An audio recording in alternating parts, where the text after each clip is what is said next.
Je n'aurais jamais quitté le journalisme, qui est le métier de ma vie, pour autre chose que pour ce poste de directeur du Tour. On va pas dire votre âge, 17 années en tant que patron du Tour, une femme peut-être un jour patronne du Tour. Est-ce que vous préparez votre succession ou vous y pensez pas? Il y a deux choses. D'une part, je me sens pas usé. Ensuite, bien évidemment, la transmission est quelque chose qui compte dans tous les domaines. Le directeur du Tour, à ce jour, a quasiment toujours été journaliste. Je pense en revanche être le dernier des Mohicans, mais ce qui compte vraiment, c'est l'amour du Tour. C'est être capable d'aller un peu partout, de prendre du temps avec les gens. Ce qui paraît tout simple, hein. C'est tout simple sur une journée, sur 2 jours. D'aller les voir. La transmission, c'est évidemment quelque chose à laquelle je pense. Mais là, on va pas raisonner en décennies, mais on va pas raisonner non plus en mois. Qu'est-ce qu'on peut souhaiter en 2024 à Christian Prudhomme du coup?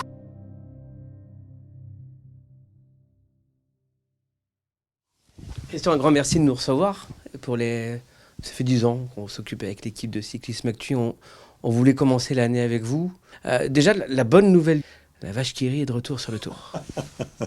Oui, vous voyez mon grand sourire. J'en ris moi-même. Et sans le faire exprès, c'est encore plus sain d'ailleurs. Oui, on est évidemment très contents. C'est une marque emblématique tout court et une marque emblématique du Tour de France naturellement. Donc le retour de la vache qui rit, ça nous fait très très plaisir. La vache qui rit était un des tout premiers partenaires du Tour dans la caravane du Tour dans les années 30, quasiment dès la création. Donc oui, ça fait plaisir. Il y a des racines jurassiennes. Tout va bien. En plein sur la scène, le double vainqueur du Tour de France, le vainqueur sortant le Danois, Jonas Vingegaard. 2024, la saison a déjà commencé. Qu'est-ce qu'on peut souhaiter déjà pour 2024? Ce qu'on peut souhaiter, c'est d'avoir la saison évidemment la plus emballante, la plus étincelante, la plus haletante.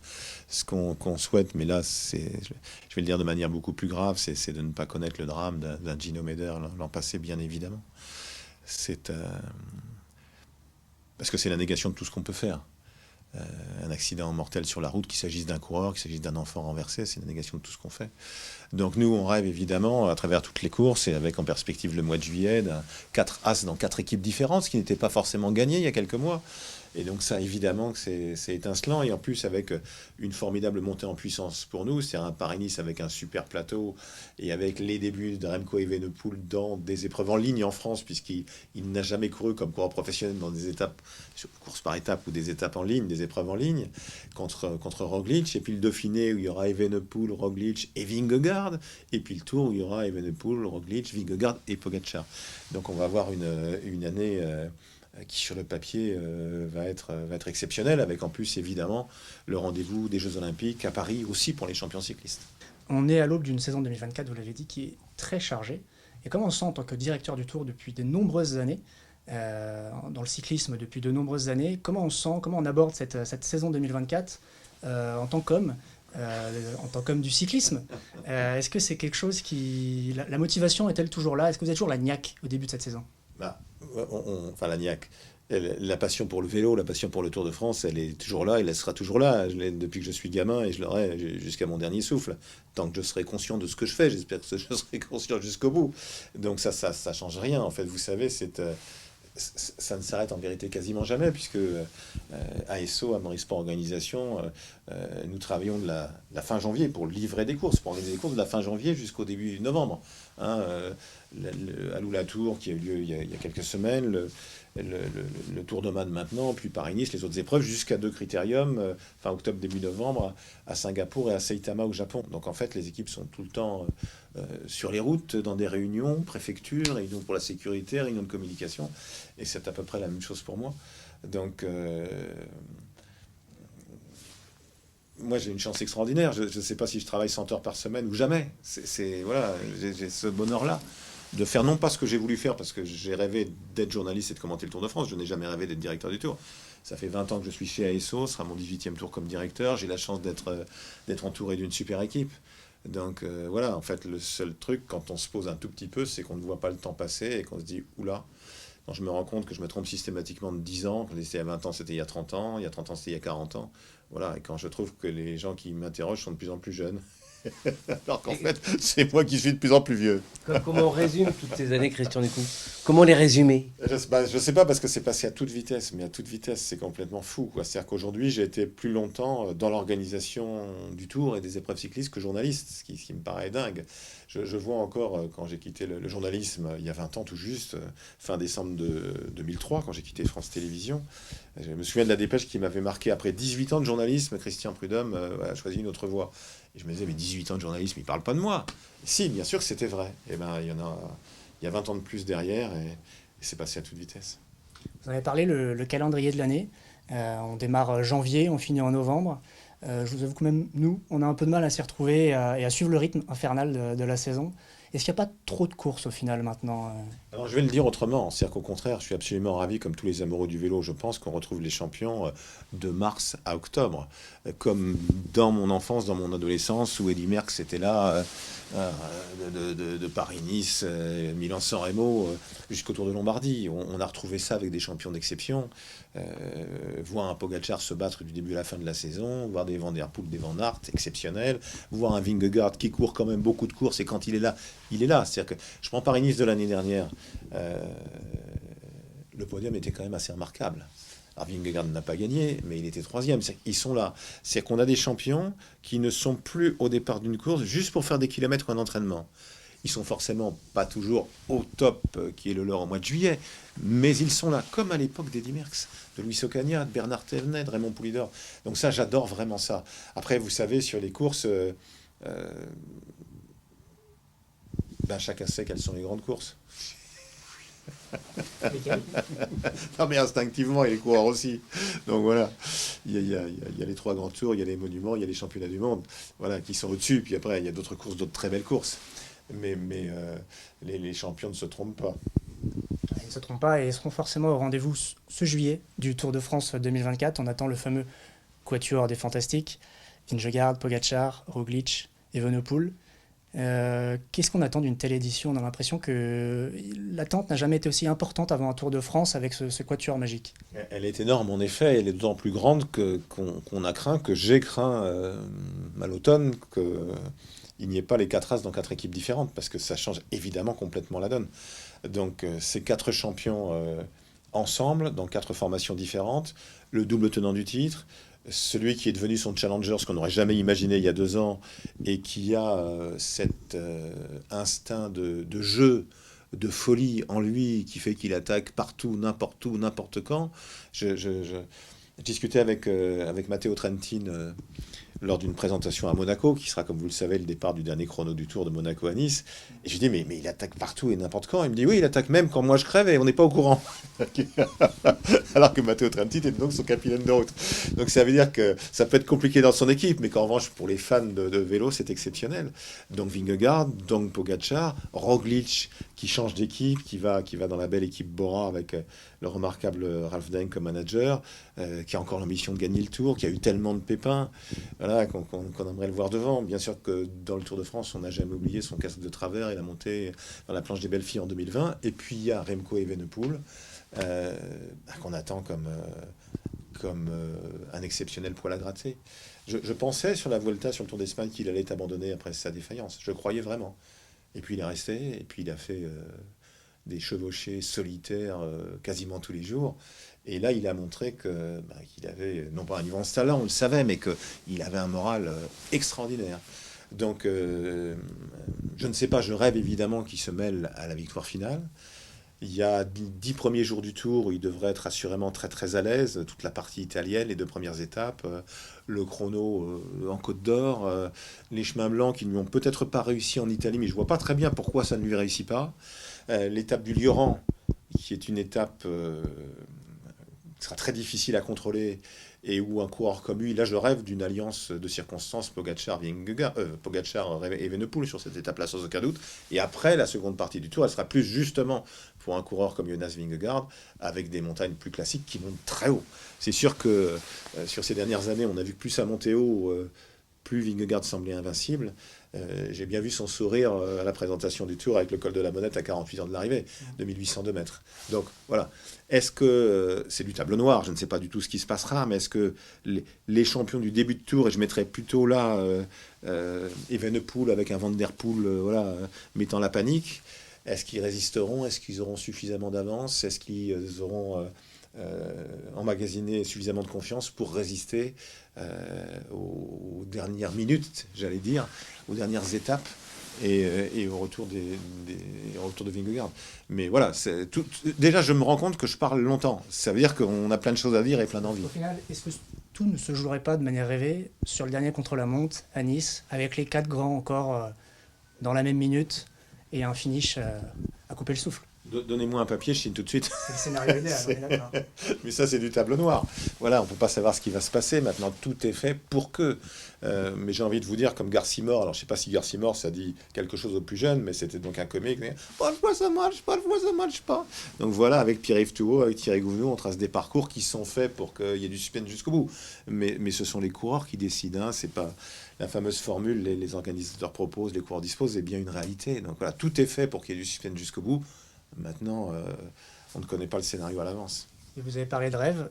Votre Tour de France rêvé, ce serait quoi? Toute édition confondue, tout parcours confondu. Un Tour de France idéal pour Christian Prudhomme, ce serait quoi? Non, mais on ne peut pas raisonner comme ça parce qu'il y a toujours un tour après le tour. La question que vous me posez, c'est ce que j'aurais dit quand j'étais journaliste et que j'étais pas directeur ou organisateur du Tour. C'est-à-dire qu'en fait, il y a toujours un tour après le tour. Donc voilà. Qu'est-ce qui va se passer? J'en sais rien. Le rêve, là, aujourd'hui, en 2024, en début d'année 2024, c'est ce que vous avez dit il y a une seconde. Les 4, en 90 secondes, au départ de Monaco le 21 juillet, à destination de Nice, bien évidemment. Ce serait juste extraordinaire. Mais plus que ce dernier écart restreint, c'est en fait des changements de maillot, voilà, un Vingegaard qui attaque un jour, un Pogacar qui prend du temps ensuite, un Evenepoel qui fait tout sauter, Roglic auquel on ne croit plus mais qui va les surprendre, voilà, c'est vraiment ça. Une bagarre haletante, une bagarre incessante, et puis des sourires au bord de la route, pas de pépins, pas d'accident, bien sûr. Je veux pas jouer le poil à gratter, mais manquerait peut-être dans tout ça un petit Français. Ben,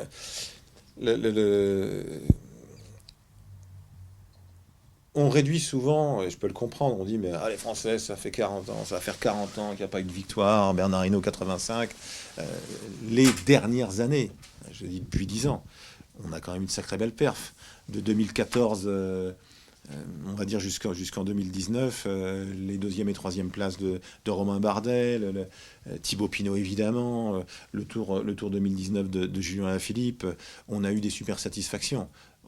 Je crains qu'on en ait un peu moins, et on en a un peu moins depuis 2 ans, en attendant l'avènement des plus jeunes, d'Elie Martinez, Romain Grégoire, qui j'en suis sûr est un coureur de très grand talent, qui va découvrir le Tour de France, un Kevin Vauquelin, qui est absolument excellentissime, qui a perdu du temps sans doute avec une blessure très sérieuse l'année dernière, mais j'espère qu'ils seront là, pas pour la victoire finale. Et puis David Gaudu, le David Gaudu de Paris-Nice 2023, c'est un sacré client. Donc voilà, je suis convaincu qu'il a une volonté de revanche. Ce sera sans doute encore le Français la première chance française au classement général, hein, Guillaume Martin, dont on parle moins, mais qui est absolument toujours là, qui s'accroche avec un courage incroyable. Mais bon, je ne vais pas vous faire croire que je pense qu'un Français peut gagner le Tour de France en 2024. Pas de Julien Alaphilippe non plus au départ. Non, Julien... Je vais vous faire la réponse que je vous avais faite il y a quelques années. Si on me propose, à moi, organisateur du Tour, avec ou sans Julien Alaphilippe, je prends avec. Il n'y a strictement aucun doute là-dessus. Voilà, ce sera sans Julien, ce sera sans Thibaut Pinot qui a pris sa retraite. Je n'évoquais pas Romain Bardet, mais Romain sera là. Et Romain, dans un registre cette fois différent. Il l'a dit parfois, mais je suis convaincu que cette année, ça va se faire. C'est-à-dire qu'il a fait 2e du Tour, il a fait 3e, il a fait plusieurs fois 6e, il est toujours dans les 10 premiers. Là, je crois qu'il va vraiment s'atteler à essayer de gagner des étapes. Il est capable d'en gagner plusieurs en marge du classement général. C'est tout ce que je lui souhaite. Christian, avec tout le recul que vous avez sur l'évolution du cyclisme, comment vous jugez justement tout ce qui est arrivé, cette mondialisation, des équipes de plus en plus professionnelles quel est votre aperçu sur cette évolution du cyclisme? Je ne sais pas quoi vous dire, parce qu'en fait, ce que j'ai en tête là, c'est que depuis 3, 4, 5 ans, on a à nouveau des courses emballantes. On est sorti ce système façon catenaccio dans le foot italien il y a une trentaine d'années, où ça éliminé par l'arrière, mais il n'y avait plus d'attaque. On a retrouvé des attaques. On a des coureurs flamboyants, ceux que nous avons cités, les Pogacar évidemment, les Van Der Poel, les Van Aert, les Evenepoel, les Vingegaard aussi, parce qu'ils n'hésitent pas à attaquer le loin. Donc tout ça, c'est formidable. L'évolution du vélo, c'est plutôt pour les coureurs, ce qui me semble être le plus compliqué pour eux, ça n'est pas tant l'entraînement, mais c'est la charge mentale, la charge nerveuse, c'est-à-dire être capable de faire 365 jours par an, attention à ce qu'on mange. Très attention à ce qu'on mange. Donc d'avoir de plus en plus, d'être dans une sorte de corset, quoi. Les jeunes générations, ce qui sont nées avec, semblent parfaitement s'y adapter. C'est plus compliqué certainement pour des plus anciens. Mais sur ce qu'on voit dans les courses, en retrouvant des champions qui sont là de mars à octobre, avec des attaques incessantes qu'on n'attend pas. Voilà, moi, ce vélo-là me plaît, évidemment. Il plaît à tout le monde. Sur les routes du dernier Tour de France, un quart des gens qui venaient au bord de la route venaient pour la première fois. Et là-dedans, il y avait une majorité de femmes. Depuis 2 ans, la tranche d'âge qui regarde le plus le Tour de France sur France Télévisions, c'est 15-24. Donc on n'aurait jamais dit ça il y a 10 ans, ce sport de vieux, etc. Donc ça, c'est d'abord dû au comportement des champions. Et puis bien que Arthur, vous soyez un vieux trentenaire, voilà, vous faites aussi partie de cette génération-là qui aime le vélo, qui aime les combats, qui aime les bagarres. Donc voilà, c'est pas un hasard si les jeunes sont revenus, on le doit d'abord aux champions, c'est une évidence. Vous avez parlé de catenaccio, de football. Je retiens cette phrase de Marc Madiot à notre micro il y a quelques semaines. Le cyclisme ne doit surtout pas ressembler au foot. On pense à certaines affaires qui ont pu avoir, Huichte Brooks au niveau des contrats. On pense également, on va revenir après, mais au projet de Super League. Le cyclisme qui s'inspire du modèle du foot, c'est un danger pour vous ou pas?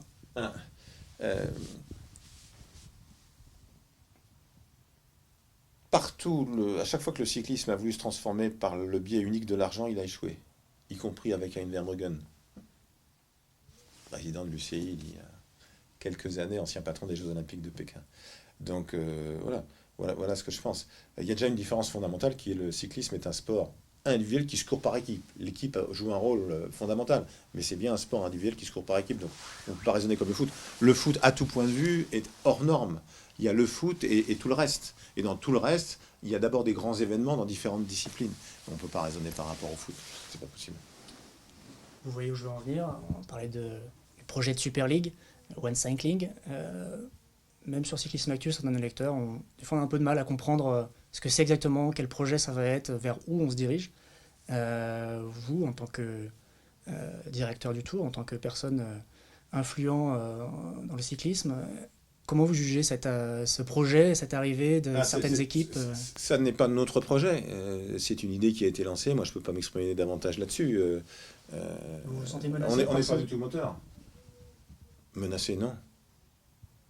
Ça donne l'impression qu'ils veulent marcher un peu sur vos plates-bandes extérieurement. Je veux pas rentrer là-dedans, parce que d'abord ça m'intéresse pas, puis en plus je suis pas convaincu que ça intéresse grand monde. Ensuite, simplement, ce que je veux dire, c'est que la force du cyclisme, c'est que c'est un sport, sa plus grande force, gratuit pour les gens du bord de la route. Un sport gratuit, une discipline gratuite pour les gens du bord de la route. Et ça doit rester. La famille Amaury a toujours voulu aller chercher des contrats télé avec des chaînes de télévision gratuites, généralistes et si possible de service public. Après, on gagne de l'argent quand on a beaucoup de téléspectateurs. Il ne faut pas se tromper de sens. Donc on va faire en sorte qu'il y ait un maximum de gens, y compris quand on part de l'étranger, ou on nous critique en disant qu'ils partent de l'étranger. Alors que ça n'a rien de récent, puisque c'est 1954 le premier grand départ. Le premier passage du Tour de France à l'étranger, c'est 1907. Donc voilà, ça n'a rien de nouveau. Mais en revanche, c'est aller chercher des gens. Quand j'entends, par exemple, le directeur de l'Office du tourisme de l'Alpe d'Huez qui dit que sa première clientèle étrangère, ce sont désormais les Danois, je trouve ça exceptionnel. La montagne des Hollandais n'a jamais converti les cyclistes, les cyclo-hollandais en skieurs. Les Danois, tout de suite, ils se sont transformés aussi en skieurs. Ils sont là l'été, ils sont là l'hiver. Donc ça, c'est formidable. Et ça, c'est bon pour le Tour, c'est bon pour l'Alpe d'Huez, c'est bon pour la France. Donc voilà, le Tour est un géant diffusé dans 190 pays. Le Tour est suivi en nombre d'accréditations, hein, pas au quotidien, mais par 2000 journalistes. Vous voyez le monde au bord des routes, vous avez vu aussi la rançon de la gloire, les difficultés qu'on a pu avoir l'année dernière avec un public encore plus nombreux et plus jeune, donc hyper sympa, mais encore plus dynamique, si je puis dire. Donc voilà, ça c'est juste la réalité du mois de juillet sur la plus grande course cycliste au monde. Et quels que soient les gens qui voudraient changer quelque chose, il faut juste qu'ils se rendent compte de ça. Autre déclaration récemment qui a fait un peu parler, je pense que vous en avez entendu parler. Proposition d'Eusebio Unzue, directeur de la Movistar, sur un éventuel changement dans la conception des grands tours, et notamment sur l'aspect de pouvoir amener des remplaçants sur un grand tour. Est-ce que c'est des idées qui peuvent faire évoluer le cyclisme, ou alors comme certains autres qui se sont moqués un peu de sa proposition, c'est quelque chose de trop saugrenu? Et ça n'a rien de neuf, parce que je venais d'arriver, je pense, chez ASO, il y avait déjà ça qui tournait. Je me demande si à l'époque ça n'était pas, je suis pas certain, mais il me semble que c'est Manolo Saiz qui portait cette idée. Bah, ma seule réponse, elle est très simple. Le cyclisme est un sport individuel qui se court par équipe. Un sport individuel qui se court par équipe, c'est pas un sport d'équipe. On ne peut pas gagner sans équipier. J'en suis convaincu, c'est une certitude. Et la série Netflix, parfaitement complémentaire de France Télévisions, l'a bien montré. Mais c'est un sport individuel qui se court par équipe. J'entends encore Bernard Hinault qui disait à ses équipiers, s'il vous plaît les gars, faites le boulot, vous me laissez au pied de la dernière montée, je m'occupe du reste. Bah, donc c'est bien un sport individuel qui se court par équipe. Si on change ça, en sport d'équipe, c'est plus la même chose. Autre problématique qui va peut-être pouvoir se poser à l'avenir, peut-être même très récemment, très rapidement, le réchauffement climatique, la question de l'environnement dans le vélo, c'est quelque chose qui a déjà été pris au sérieux par ASO, par nombre d'organisateurs, mais est-ce que par exemple on peut envisager un calendrier totalement remodelé, le Tour de France qui ne soit plus en juillet? C'est des choses qui peuvent arriver très vite. Comment on s'adapte chez ASO? Comment on envisage ça? Ouais. Ce qui est sûr, c'est que ça va vite. Le changement climatique et le réchauffement induit, ça va vite, et plus vite que les spécialistes ne l'imaginaient. Après, on n'a pas eu un bel été l'été dernier. Après, même s'il ne pleut jamais, hélas, dans les Pyrénées-Orientales, ça fait bon nombre d'années qu'il n'a pas plu autant depuis le 15 octobre au nord de la Loire, absolument partout, en France, de Brest à Strasbourg, jusqu'à Lille. Et on a vu ce qui s'est passé dans le Pas-de-Calais. C'est-à-dire qu'il y a un raisonnement sur le temps long, mais il y a un raisonnement sur le tour d'après, et on ne sait absolument pas ce qui va se passer. Quand on voit il y a 2 ans qu'il faisait 40 degrés à Brest et 42 à Nantes, on peut même pas se dire, tiens, on va rester dans le nord ou aller dans l'ouest où il fait plus frais. On n'en sait strictement rien. Donc il y a vraiment 2 choses différentes. Ce que je peux simplement vous dire, c'est que il y a une dizaine d'années, quand on allait tracer des parcours en montagne ou chercher de nouvelles difficultés, on regardait ce qui allait être le plus beau, le plus intéressant, le plus rude, le plus sélectif pour les coureurs, mais le plus beau aussi pour ceux qui posent la glacière, pour qu'ils voient plusieurs lacets. Hein, on dit, tiens, alors ils se mettent là, ils vont voir 5 lacets, ils vont être super bien placés. Aujourd'hui, on va regarder toutes les ascensions rudes qui sont en sous-bois, et voir voilà, à quelle altitude elles sortent. Est-ce que c'est à 1200 mètres, 1500 mètres, 1600 mètres, pour se dire, une fois qu'ils seront au soleil, il fera moins chaud. Mais sauf que on regarde ça attentivement, mais on ne pourra jamais faire un parcours du Tour de France en regardant uniquement ça. Donc on est très attentif à ça, très attentif évidemment au respect. Le Tour de France, les courses cyclistes, mais le Tour de France, son succès, il dépend d'abord des champions, mais il dépend aussi du cadre. La beauté de la France, c'est parce que elle est diverse, et qu'il y a une vraie différence entre les Alpes du Nord et les Alpes du Sud, par exemple. Si dans 10 ans, il y a une uniformité de paysage, parce qu'il fait trop chaud, donc nous, on veut protéger les régions qu'on traverse. On va passer dans le parc national du Mercantour avec la Bonnette, on va passer dans le parc de Forêt sur l'étape qui va de Semur-en-Auxois en Côte d'Or jusqu'à Colombelles et Deux Églises. Bien sûr que quand on est là, il y a des mesures spéciales qui sont prises, que tout ça est fait en fonction des directives des parcs nationaux, la caravane, pas de caravane, distribution, pas de distribution, pas de bruit du tout quand on passe par exemple. Donc on est évidemment très attentif à ça. Après, il y a vraiment pour moi le temps long et l'immédiateté du tour d'après, et sur le tour d'après, on ne sait jamais quel temps il va faire. Ça peut être l'évolution, hélas, il n'y a aucun doute, mais sur une année plus qu'une autre, on ne peut pas savoir à l'avance. J'aimerais revenir sur, vous avez parlé de Gino Madère en introduction pour cette année. La sécurité, c'est évidemment un des enjeux majeurs du cyclisme depuis plusieurs années, et de plus en plus chaque année. Vous êtes également président de l'AIOCC, donc vous êtes au contact avec les organisateurs sur tout ce qui est conception de parcours, ce genre de choses. Comment ça se met en place concrètement, le fait de rendre les parcours plus sécurisés et essayer de donner l'impression aux coureurs que ça va dans le bon sens de ce point de vue-là? Alors, je vais reformuler la question comme l'ancien journaliste que je suis. Le premier danger, c'est que ça va trop vite. Le premier danger, c'est que ça va trop vite. Certaines mesures ont été prises, notamment, et Lucie a été critiquée là-dessus alors qu'elle avait parfaitement raison, l'interdiction d'être sur le cadre. J'ai en tête ce que Philippe Gilbert, ancien grand champion, homme de qualité, m'a dit un jour, après sa chute dans le Tour de France, qui nous a fait si peur dans le porté d'aspect quand il bascule derrière le parapet. Il m'a dit, je suis rentré dans le virage à 67-78, je revenais de la position sur le cadre. Si je n'avais pas été dans cette position-là, je serais passé à 73-74, j'aurais pu virer. Donc, la différence entre le vélo sur route et tous les autres sports, c'est que nous ne sommes pas les seuls à décider. La route, le terrain d'expression des champions et des championnes, ne nous appartient pas. Donc on peut essayer de faire en sorte qu'il y ait un peu moins d'aménagement ici ou là. Mais il y en a de toute façon de plus en plus, puisque ça doit doubler tous les 7 ou 8 ans. Et ça, c'est inexorable. Il n'y a rien à faire. C'est comme ça, puisque c'est pour la sécurité des utilisateurs principaux, qui sont les citoyens, en voiture, à bicyclette, en transport en commun, sur les routes. Donc plus ça va vite, plus c'est dangereux. On sait qu'il y aura de plus en plus d'aménagements, quoi qu'il en soit. Si ça continue à aller plus vite, on va aller au carton. C'est ça la première question. Ce n'est pas une question d'organisateur qui devrait faire ceci ou cela. Parfois, on ne fait pas bien les choses. Je ne dis pas qu'on ne se trompe jamais. Mais la première raison, c'est ça. Donc il faut forcément trouver quelque chose. On ne va pas dire à un coureur roule moins vite. Ce que je sais, c'est qu'aujourd'hui, la colonne course, donc ce qui fait que ce qui est autour des coureurs, les motos, les voitures, ce qui fait que la course peut exister. Cette colonne course est aujourd'hui mise en danger sans faire d'erreur. Et ça date d'il y a 1 an. Tellement ça va vite.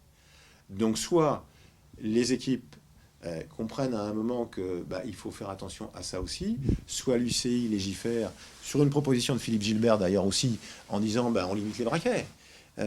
Quand un Tony Galopin vous dit mais moi je suis obligé de mettre un 58 pour suivre, oui, ça veut bien dire que ça va de plus en plus vite. Donc plus ça va vite, avec de plus en plus d'aménagements dans les traversées d'agglomération, il y a une sorte d'évidence d'accidentologie derrière. Il ne faut pas être devin ou spécialiste pour le comprendre. Donc ça, c'est la première chose. Après, le reste, c'est presque cotère sur jambe de bois. Bien sûr qu'il faut faire un tas d'efforts, etc. Le projet Safer, qui met ensemble donc cet organisme qui se met en place, qui met ensemble les équipes, les coureurs, les organisateurs, avec des gens de bonne volonté. Ça, c'est capital. Avec des gens de bonne volonté qui ne disent pas c'est ta faute, c'est sa faute, etc. Ce projet aussi où il y a le comportement des coureurs, ça, c'est accepté.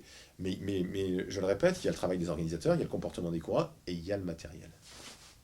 Parce qu'on a l'impression qu'on fait un pas en avant et 3 pas en arrière avec des vélos toujours plus rapides, toujours plus légers. C'est-à-dire que le danger, c'est que si nous, on nous demande de faire, grosso modo, c'est ce qu'on nous demande, de faire pression sur les collectivités pour qu'elles retirent, etc.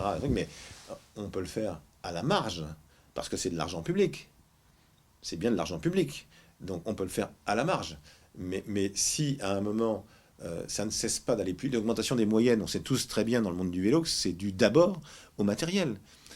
Donc si là, à un moment, il n'y a pas, d'une manière ou d'une autre, un coup de frein, le peloton sera plus que jamais en danger dans les années qui viennent. Mais pas simplement le peloton, parce que l'organisateur, il s'occupe d'abord des coureurs, mais il s'occupe évidemment des gens qui sont dans l'organisation, et puis des gens du bord de la route. Évidemment, l'évolution du cyclisme ne va pas sans celle du cyclisme féminin depuis plusieurs années. On vous a vu présenter le Tour de France avec Marion Rousse, l'épreuve du Tour de France féminin avec Zwift, qui prend de plus en plus d'ampleur chaque année. À quel point c'est quelque chose qui apporte au cyclisme pour vous depuis ces années? C'était quelque chose qui manquait clairement.